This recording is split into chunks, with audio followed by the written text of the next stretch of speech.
Muito bom, vamos ler o texto que você tem em mãos. Estamos falando sobre a vida de Davi. E esse texto é um texto muito especial, pelo menos para mim, e eu já vou explicar por quê.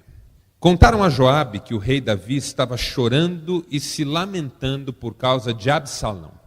Você se lembra que Absalão tentou usurpar o trono de Davi, e no momento seguinte dessa sua tentativa, o exército de Absalão tentou matar Davi, entrou num processo de perseguir Davi, tentar matar Davi, acabou caindo numa emboscada. Davi sempre foi um general de guerra muito valoroso, muito capacitado, e o exército de Davi acabou vencendo o exército de Absalão, e um dos soldados de Davi acabou matando Absalão, embora Davi tivesse pedido que ninguém fizesse mal para o Absalão caso ele fosse capturado. Mas um soldado de Davi acabou matando o Absalão, e a notícia chegou a Davi, que chorou a morte do seu filho, como nós lemos nessa frase. Assim, naquele dia a alegria da vitória virou tristeza para toda a tropa de Davi, porque eles souberam que o rei estava chorando a morte do seu filho. Eles voltaram e entraram na cidade em silêncio, como fazem os soldados que fogem da batalha envergonhados. O rei havia coberto o rosto e gritava alto: ó meu filho Absalão, Absalão meu filho. Então Joabe foi à casa do rei e lhe disse: hoje o Senhor humilhou os seus soldados, aqueles que salvaram a sua vida, a vida dos seus filhos e filhas, e a vida das suas esposas e concubinas. O Senhor odeia os que o amam e ama aqueles que o odeiam, e mostrou que os seus oficiais e os seus soldados não valem nada para o Senhor. Eu estou vendo agora que o Senhor ficaria muito feliz se hoje Absalão estivesse vivo e todos nós estivéssemos mortos. Vá agora e dê uma palavra de elogio aos seus soldados. Se não fizer isso, eu juro, em nome de Deus o Senhor, que amanhã de manhã nenhum deles estará do seu lado, e esse seria o pior desastre de toda a sua vida. Então o rei se levantou e foi sentar-se perto do portão da cidade. Os seus soldados souberam que ele estava lá e se reuniram todos em volta dele. Eu confesso que na semana passada eu já tive vontade de pregar sobre esse texto, ainda na reunião anterior. Eu precisei ler na semana passada toda a história da morte de Absalão e de como Davi voltou para o trono de Israel, para poder fazer a mensagem da quarta-feira passada e assim também deixar bem claro o contexto em que tudo se deu. E à medida em que eu li essas palavras, eu já as havia lido há muitos anos de forma mais atenta, mas também reconheço que havia até um pouco me esquecido desse texto. E quando eu reencontrei esse texto na minha leitura ainda na semana passada, esse texto me tocou muito profundamente e eu fiquei com vontade de pregá-lo. Mas como eu precisava também falar do texto que foi lido semana passada, eu acabei esperando um pouquinho para falar dele hoje. E hoje, quando eu entrei em contato com ele outra vez, para estudá-lo, pensar um pouquinho a respeito dele, eu novamente senti o meu coração muito tocado. Porque se eu pudesse fazer um juízo de valor, talvez, se eu pudesse caracterizar esse texto de um modo mais forte para você hoje, eu diria que é, sem dúvida nenhuma, um dos textos da Bíblia com os quais eu mais me identifico. Não porque a minha vida se cruze com a de Davi em algum nível. Eu nunca cheguei, dificilmente chegarei, à posição que Davi chegou. Eu nunca tive alguém da minha família se levantando contra mim como Absalão se levantou contra Davi. Eu nunca tive uma crise com o filho, na verdade nem filho eu tenho. Não sei o que é estar na pele de um pai que sofre por ver que o seu filho escolheu o caminho errado. Não é isso que me faz identificar-me com essa história. Na verdade, eu me identifico com essa história à medida em que eu imagino o que é que estava se passando no coração de Davi. Porque há um sentimento aqui em jogo. Davi aqui está lidando com algumas situações que talvez sejam as mais difíceis de lidar em toda a nossa vida. quando eu penso no que Davi sentiu nesse momento em que ele estava passando por isso aqui que nós lemos, eu acho que ele sentiu exatamente o que eu sinto em momentos críticos da minha própria vida. Na verdade, eu tentei reconstruir essa cena na minha mente.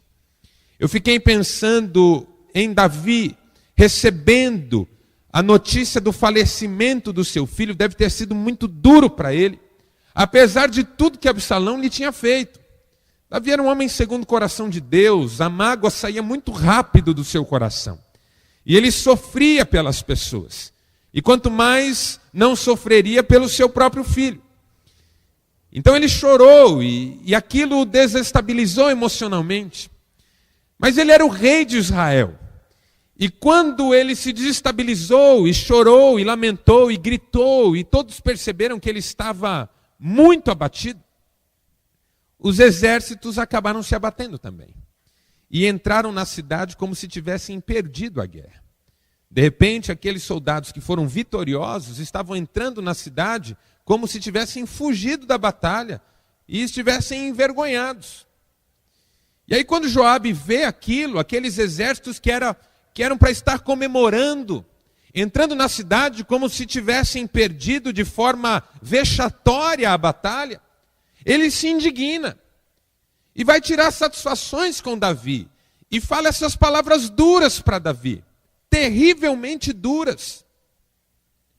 Diz que Davi não se importaria se todos aqueles soldados que davam a vida por ele estivessem mortos desde que Absalão, seu filho, estivesse vivo. E essas palavras foram muito duras.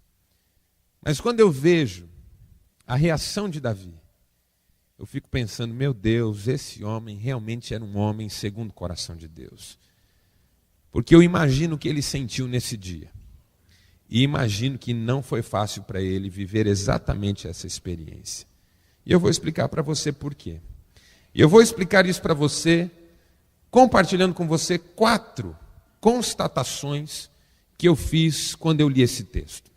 E a primeira constatação que eu fiz quando eu li esse texto, e por isso eu me identifico tanto com ele, é que não é fácil separar as coisas. Não é fácil separar as coisas.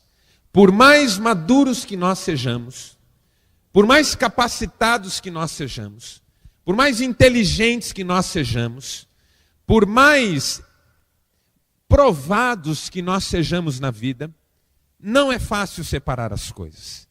Não é fácil separar uma dor profissional daquela realidade familiar.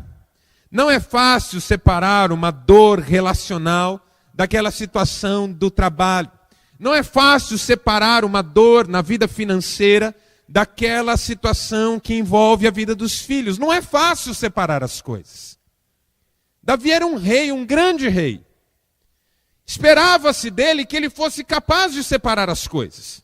Tudo bem, você pode ficar triste pela morte do seu filho, mas você não pode fazer isso ser imposto, ou você não pode fazer com que isso transpareça diante dos seus soldados. Você tem que mudar isso. Mas não é fácil separar as coisas. Não é fácil você ter um dia no trabalho em que você só apanha e nenhum negócio dá certo, e o cliente reclama de um lado e o fornecedor reclama do outro, e o colega briga de um lado e o outro briga do outro. E aí chegar em casa e abraçar a esposa, beijá-la, ser carinhoso com ela e ainda proporcionar uma noite deliciosa. Não é fácil. Está com a conta estourada no banco, credor ligando o tempo inteiro, as cartinhas e os comunicados chegando no correio todos os dias, e separar uma tarde para levar o filho para passear e pagar um sorvete para ele e viver como se ele fosse tudo que a gente tem naquele exato momento. Não é fácil. Não é fácil orar quando a gente está deprimido, abatido, angustiado, chateado, ou com aquela sensação de que a vida não tem mais jeito. Não é fácil separar as coisas. Seria tão bom se nós pudéssemos separar tudo. Não, isso é trabalho. Não vou deixar que isso atrapalhe a minha vida conjugal. Não, isso é o meu casamento. Não vou permitir que isso prejudique os meus filhos. Às vezes você está com raiva da mãe dos seus filhos, você desconta neles. Às vezes você está com raiva do seu chefe, você desconta na sua esposa. Às vezes você está com raiva de alguém, desconta exatamente naquele que não tem nada a ver com isso. Davi está triste e ele desconta essa tristeza e os seus soldados são abalados por essa sua tristeza. Não é fácil separar as coisas. Mas espera-se de um líder que ele seja capaz de fazer isso. Que ele seja capaz de separar as coisas. Para mim isso é muito difícil, mas com o tempo a gente vai tendo que aprender. Uma das coisas que eu enfrento no meu ministério, e que para mim são muito complicadas, é a dinâmica de, às vezes, no mesmo dia, você fazer um velório, um sepultamento e um casamento. Eu nunca esqueço uma vez que eu fiz um sepultamento pela manhã de uma criança. E foi uma comoção muito forte, todos ficaram muito emocionados, eu mesmo chorei bastante, a família era muito próxima. E aí à noite eu tinha que fazer um casamento de um casal de amigos. E eu me lembro de ter passado o intervalo entre aquele sepultamento e aquele casamento, orando e chorando diante de Deus, porque eu não queria que aquela minha tristeza se evidenciasse no casamento dos meus amigos. Eu não me sentia com esse direito, você entende? Roubar a alegria dos meus amigos por causa da minha tristeza. Roubar a alegria de alguém por causa da minha insatisfação. Eu acho que essa talvez seja uma das coisas mais feias da vida. Quando a gente rouba a alegria dos outros por causa da nossa dor. E a rodinha estava bem até a gente chegar. E aí nós estragamos tudo. Porque parece que a gente não quer ver ninguém feliz. Todo mundo tem que sacar que a gente está triste. E todo mundo tem que ficar triste também. Porque se todo mundo não ficar triste, a gente também não consegue lidar com o assunto. É tão difícil separar as coisas. É tão difícil. Quando eu li esse texto, eu me lembrei da história de Ana. Eu não sei quantos já leram o primeiro capítulo do primeiro livro de Samuel, mas ele começa com a história de uma família que tinha tudo para ser feliz, um casal que tinha tudo para ser feliz. Ana e o seu marido Eucana. O Eucana era daqueles caras que arrastavam um caminhão por causa da sua mulher. Amava sua esposa. Ana era o sonho da sua vida. Era a mulher do seu coração, ele a amava profundamente. Ele a presenteava. Se ele fosse viajar, ele não voltava sem comprar um presente para Ana, igualzinho como você faz. Mas por que você está rindo? E ele estendia o tapete vermelho na frente dela, tudo era para ela, e ele dava muitas coisas para ela. Mas Ana tinha uma amargura. Ana não tinha filhos, era estéril. E isso a incomodava profundamente, de modo que ela foi perdendo a alegria de viver. Chorava demais, estava entrando em depressão. Um dia Eucana procurou e disse: Ana, você não pode ficar assim, Ana, sua vida é boa. E isso não a confortava, ela ficava cada vez mais triste. Um dia ele chegou para ela e disse: Ana, você está chorando porque não tem filhos, mas eu não sou melhor para você do que 10 filhos. Ô Ana, olha para mim, pense em mim, chore por mim, liga para mim. Não, não liga para ele. Como disse o poeta.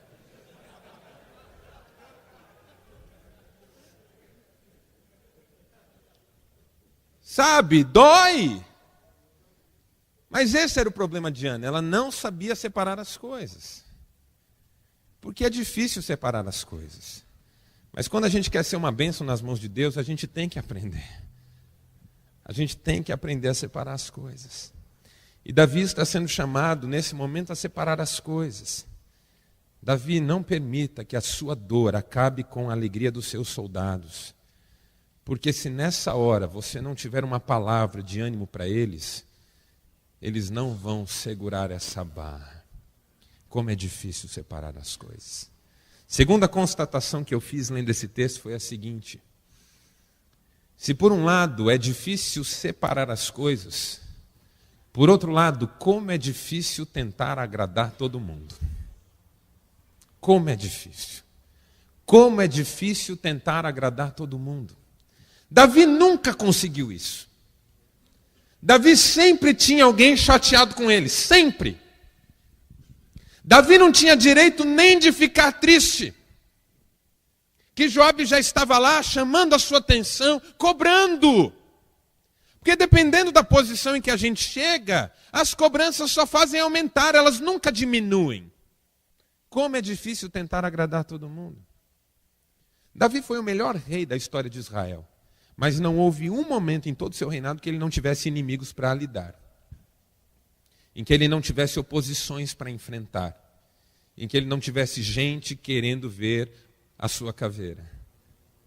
Como é difícil tentar agradar todo mundo. Na verdade, é impossível. É impossível agradar a todos. E a gente sofre com isso. E você sofre com isso. Porque você se esforça, você tenta, mas sempre escapa de um lado. Quantos não se sentem como que sendo puxados de um lado e de outro? E estão já naquele ponto em que parece que vão rasgar no meio.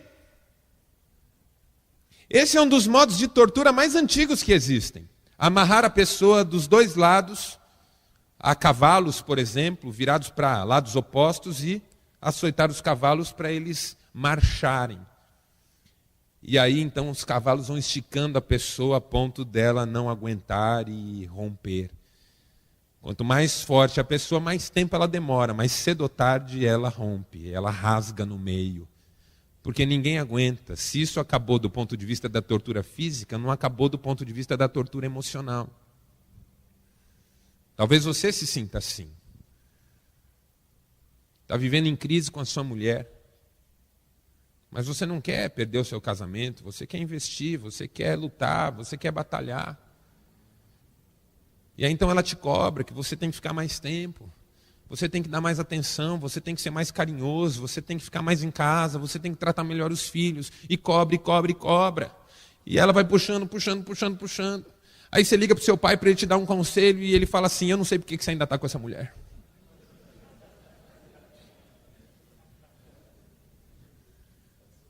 Larga dela. Ela não merece você não, filho. Aí você fala, eu sei, pai, ninguém merece. De um lado e do outro, como é difícil tentar agradar todo mundo, como é difícil. A gente nunca consegue. Eu vejo pela minha vida, pastor é sempre uma figura complexa, não é? Por um lado, você tem um monte de gente que te deve a vida.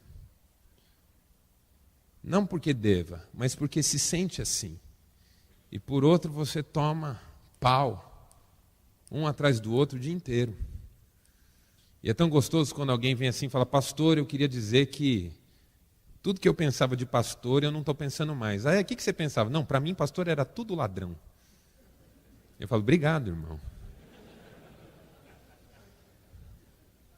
Não dá para agradar todo mundo. Às vezes, numa mesma igreja, você agrada um grupo e você tem outro que se levanta. Você tenta resolver aqui, o outro se levanta também. Você diz, meu Deus! Nunca ninguém está satisfeito. Você tem 2 filhos. Você faz uma coisa, um diz assim, você prefere o meu irmão. Você diz, não, filho, eu amo todos igual. E nós nunca acreditamos nisso, não é? Os filhos nunca acreditam que os pais amam os filhos igual. Como é difícil tentar agradar todo mundo, não dá. Por isso que a gente tem que aprender a agradar a Deus. Porque o fato é, se a gente tem alguma fantasia de unanimidade, ela tem que cair hoje, em nome de Jesus. Porque ela só vai acabar com a nossa autoestima. Jesus não foi uma unanimidade. Como é difícil tentar agradar todo mundo. Pedro aprendeu essa lição quando ele foi preso por pregar o Evangelho. E à medida em que os homens que o prenderam disseram, olha, nunca mais preguem isso para ninguém. Pedro se levantou e disse, observai vós mesmos o que é justo. Se agradar a Deus ou antes aos homens. Quando a gente tem convicção de que a gente está nesse mundo para agradar a Deus e fazer o nosso papel, a gente fica menos refém da torcida. Fica menos refém da plateia. fica menos refém do auditório, fica menos refém daquelas pessoas que nos cobram. E a gente acaba sendo bênção na vida delas, porque a gente está querendo agradar a Deus, entendeu? Mas não dá para tentar agradar todo mundo. A gente não dá conta. E Davi não deu conta. Davi não deu conta, por melhor que ele tenha sido, de agradar todo mundo.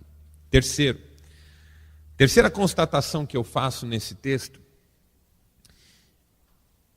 é a seguinte: como é difícil ser exemplo. Como é difícil ser exemplo. Como é difícil ir para a vitrine da vida. Quando você está num certo anonimato, a coisa é um pouco mais fácil. Mas quando você vai para a vitrine, vitrine é, por um lado, o lugar da admiração, mas por outro, o lugar da pedra. E é tão difícil ser exemplo. É tão difícil saber que as pessoas olham para nós e esperam algo de nós. Você vive isso em relação aos seus filhos, por exemplo. Você é uma referência para eles. Eles se espelham em você. Quando o pai diz assim: filho, não faça o que eu faço, faça o que eu falo. Isso não faz o menor sentido. Ninguém olha para nós e separa aquilo que a gente prega daquilo que a gente vive. Por isso, Padre Antônio Vieira diz que nós somos desafiados a viver aquilo que nós pregamos. Porque para falar ao vento, ele escreveu, bastam palavras, mas para falar aos corações é necessário vida e obras. E aí? É tão difícil ser exemplo. É tão difícil você ter que controlar-se. Davi, os teus soldados estão olhando para você, Davi. Davi, você é o rei. Você é a referência que eles têm. Davi, você tem que guiá-los nessa hora. Davi, se você chora, eles choram. Se você ri, eles riem. Eles estão olhando para você. Como é difícil ser exemplo. Você sabe o que é isso? É muito mais fácil não ser exemplo. A gente tem menos compromisso, menos responsabilidade, não é? Eu estava comentando com um amigo meu esses dias, por isso que eu me identifico tanto com esse texto, porque ele tem muito a ver com a minha vida e às vezes eu me sinto tão cansado. Estava comentando com um amigo esses dias, né? A gente estava falando sobre trabalho e eu estava esses tempos atrás procurando um pastor para me ajudar na igreja, para a gente dividir um pouco alguma carga. E aí eu comentei com esse amigo que eu não estava achando, né? E ele falou assim: mas eu vejo por aqui, porque a gente também tem tanta dificuldade de achar um bom funcionário. Eu falei: mas no seu caso ainda é mais fácil que o meu. Por quê? Ele perguntou. Eu falei: porque se você contratar um funcionário, pouco importa se depois do expediente ele vai para um boteco encher a cara. Se você contratar um bom funcionário, pouco importa se ele está mal no casamento. Se você contratar um bom funcionário, pouco importa se de repente ele tem dívida no banco. Você vai contratar um funcionário, pouco importa se de repente ele fala muito palavrão. Você vai contratar um funcionário, pouco importa se ele é do tipo explosivo, desde que ele venda bem e faça o papel dele.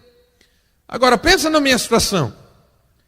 Eu tenho que achar um sujeito trabalhador, que dê conta de tudo, que faça todo o serviço e que ainda as pessoas olhem para ele e digam assim: puxa, que bênção que ele é. É difícil ser exemplo. As pessoas estão olhando. Tem hora, irmão, que dá vontade de dar uma esparramada na brasa, não tem? Tem hora que eu estou na igreja e uma pessoa está falando, me dá vontade de falar assim: irmão, cala a boca!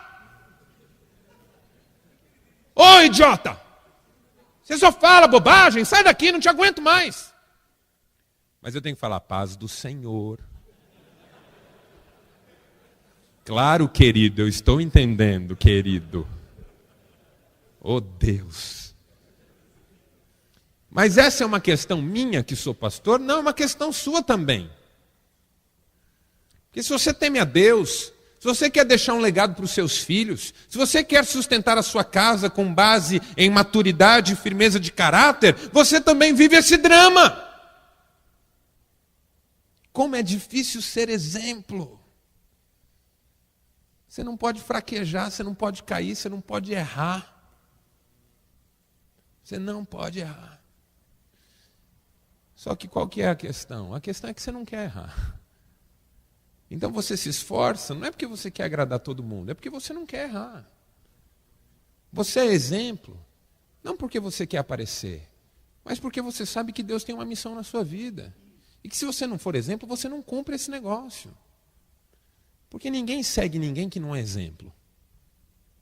Ninguém segue a gente por causa das nossas ideias, mas por causa da vida que inspira. As pessoas têm seguidores não porque elas são lúcidas, mas porque elas são empolgantes, inspiradoras. Porque a vida fala tão alto quanto as palavras. Como é difícil ser exemplo. E a última constatação que eu fiz quando eu li esse texto. Como é difícil aceitar a repreensão. Como é difícil. Como é difícil a gente aceitar a correção. Porque assim, já estava difícil para Davi separar as coisas. Já estava difícil para Davi ser exemplo. Já estava difícil para Davi lidar com as cobranças, com as demandas, ter que agradar todo mundo.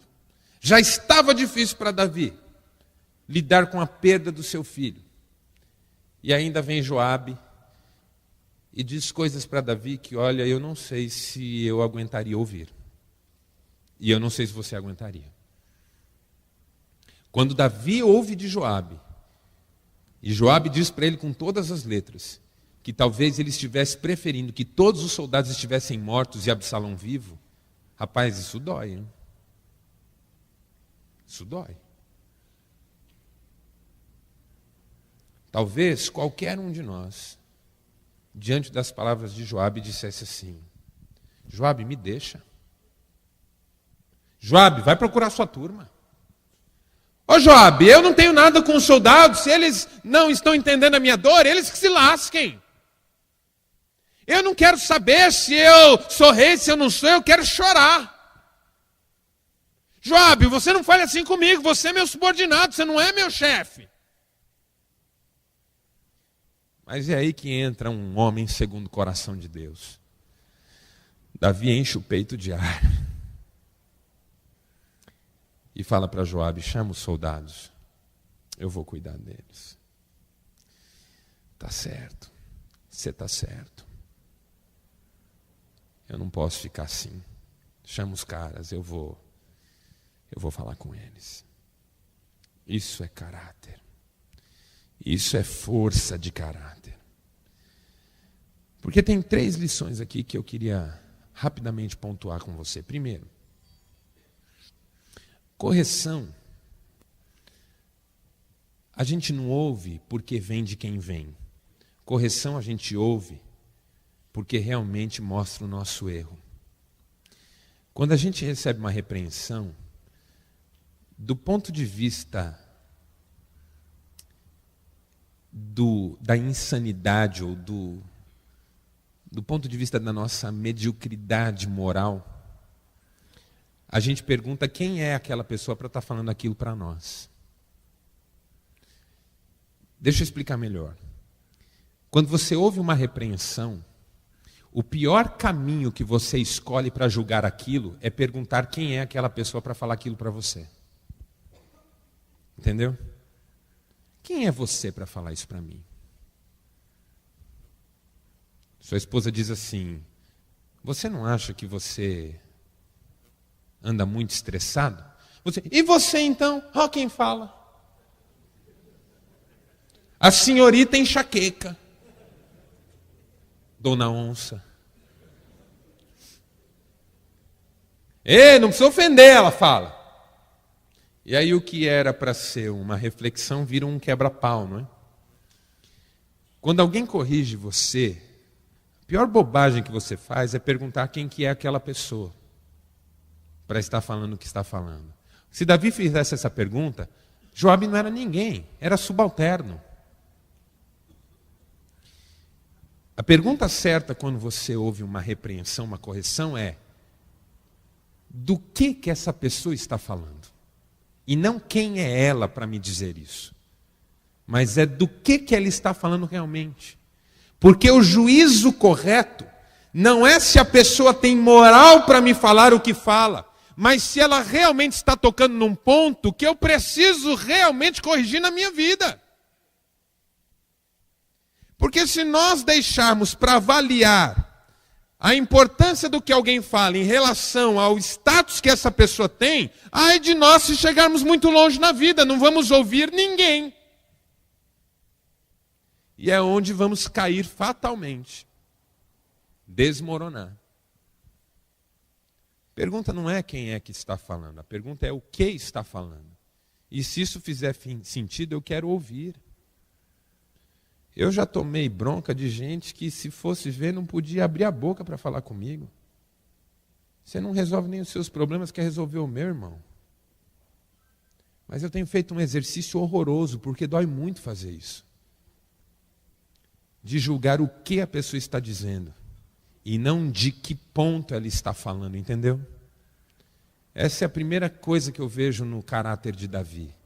As pessoas são iguais, desde que estejam falando bem, desde que estejam acertando na mosca, desde que realmente estejam prestando uma contribuição para a vida de Davi. Segunda coisa, é que Davi não assumia as críticas como agressões, mesmo que a pessoa estivesse agressiva. Eu gosto de ver Davi em ação, porque Davi tem uma maneira de lidar com as coisas que me inspira demais. Davi não misturava questões de autoestima com questões de circunstância. Joabe está falando com ele de um jeito que, se Davi fosse do tipo explosivo, os dois tinham rolado no chão. Mas Davi não compromete a sua autoestima enquanto está sendo repreendido, porque ele sabe que a repreensão tem a ver com a circunstância e não com a identidade. Tem gente que não aceita a crítica, porque parece que, se aceitar a crítica, vai estar se rebaixando. Meu irmão, quando você aceita a crítica, você está crescendo. Um dia uma irmã da igreja marcou um horário comigo. E ela sentou na minha frente, e eu achei que eu ia ajudá-la naquela tarde em alguma situação da vida pessoal.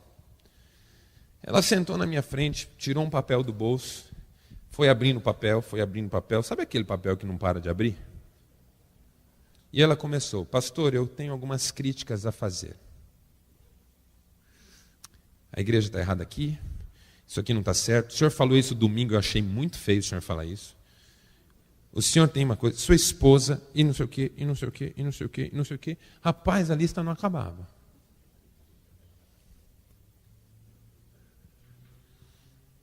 E eu fui ouvindo. No começo, veio na garganta uma palavra, sabe? Senhora, faz melhor? Eu queria ter perguntado isso. Foi a vontade que me deu. Senhora, faz melhor?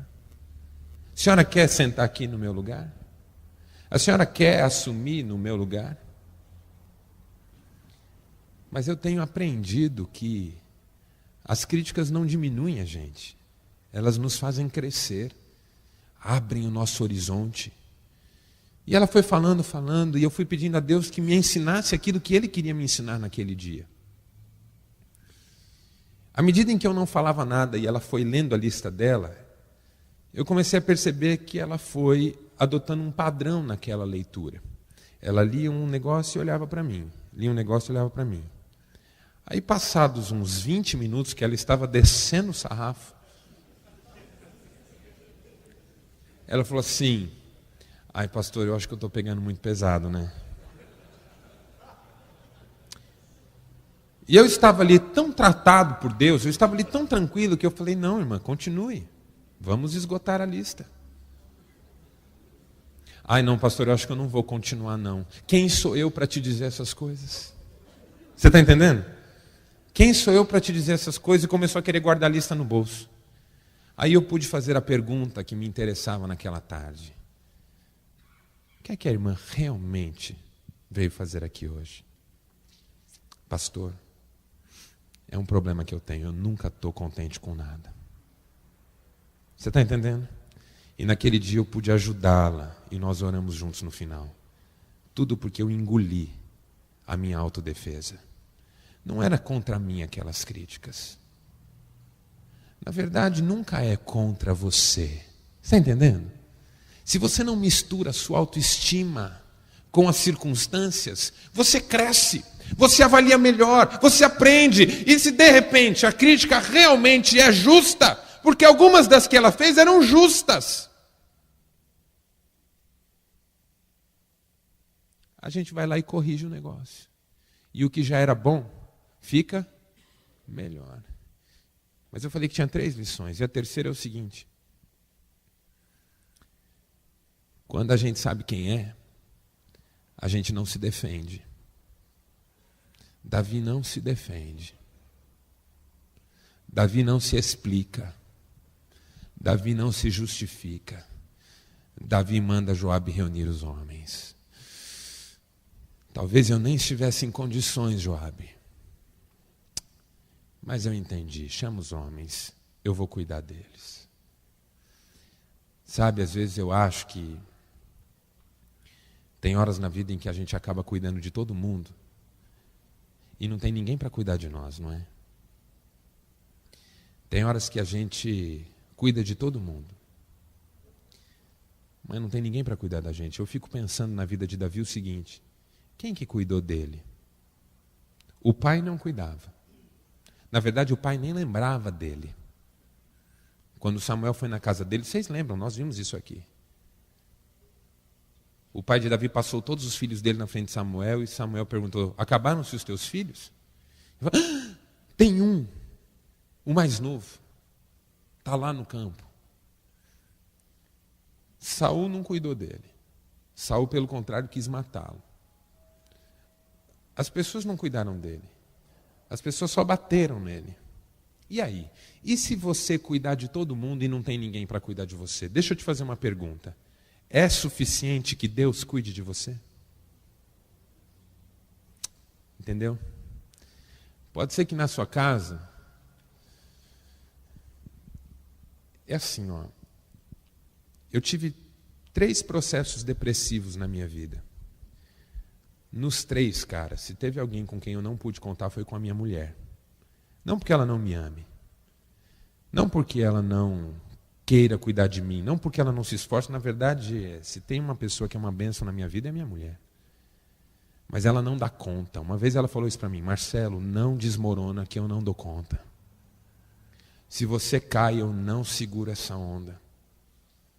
Uma vez nós estávamos conversando e ela jogou muito limpo comigo. Ela falou: Marcelo, quando você fica triste, eu fico mais triste ainda, eu não consigo te alegrar. E o fato é, eu cuido de tanta gente, e os 3 momentos depressivos na minha vida eu resolvi, sabe aonde? Chorando, trancado no banheiro. Escondido, para nem ela ver. Para não ficar a sensação de que eu estava sucumbindo e que o nosso lar ia sucumbir junto. Até um dia em que Deus falou no meu coração: e se não tiver ninguém para cuidar de você? Que eu cuide de você é o suficiente? E a verdade é, irmãos, que quase eu respondi que não. Porque é muito difícil responder essa pergunta. E aí? E se ninguém cuidar de você? E se quando você cair primeira vez na sua casa, sua esposa cair mais fundo ainda? E se quando você desmoronar, seus filhos desmoronarem mais forte ainda? É mesmo suficiente que Deus cuide de você? É suficiente que Deus cuide de você? Porque para Davi, de repente, era suficiente que Deus cuidasse dele. Chama as tropas aí. Chama as tropas. Eu vou cuidar dessa turma. Talvez eu não tenha direito de chorar mesmo. Talvez eu não tenha direito de desmoronar mesmo. Chama a turma lá, que eu vou cuidar deles. Isso é um homem segundo o coração de Deus, irmãos. Agora, como é difícil. Vamos fechar os olhos para a gente orar?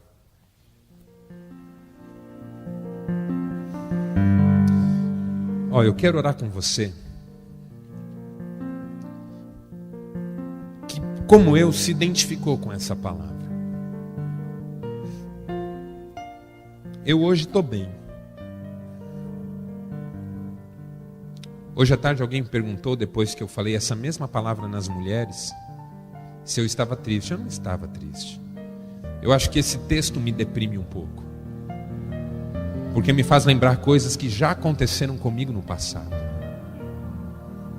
e que sem dúvida já aconteceram com você. Mas talvez isso esteja acontecendo com você agora, nesse exato momento. Tem sido tão difícil separar as coisas.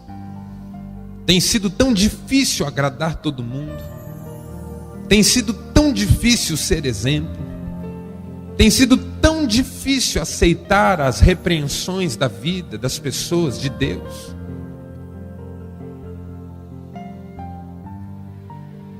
Você precisa da ajuda de Jesus. Ninguém soube separar as coisas tanto como Jesus. Só alguém que sabia separar as coisas podia dizer: seja feita a tua vontade e não a minha. Ninguém entendeu que não estava ali para agradar todo mundo como Jesus. Porque se houve alguém que não foi unanimidade, foi ele. Embora só tenha feito o bem para todo mundo, ele sabia que estava ali para agradar a Deus. Eu vim para fazer a vontade do meu Pai. Se teve alguém que soube ser exemplo, foi Jesus. Mesmo quando o seu exemplo não era seguido, mesmo quando as pessoas não o valorizavam e nem o reconheciam verdadeiramente. E se teve uma pessoa humilde, que não julgava as pessoas pelo seu status, mas conhecia o coração, foi Jesus. Então só Ele pode socorrer você na sua dificuldade. Você precisa de ajuda. Como é difícil, mas você consegue. Se Jesus ajudar você, você consegue. Se você quer ser ajudado nessa noite, eu quero orar com você.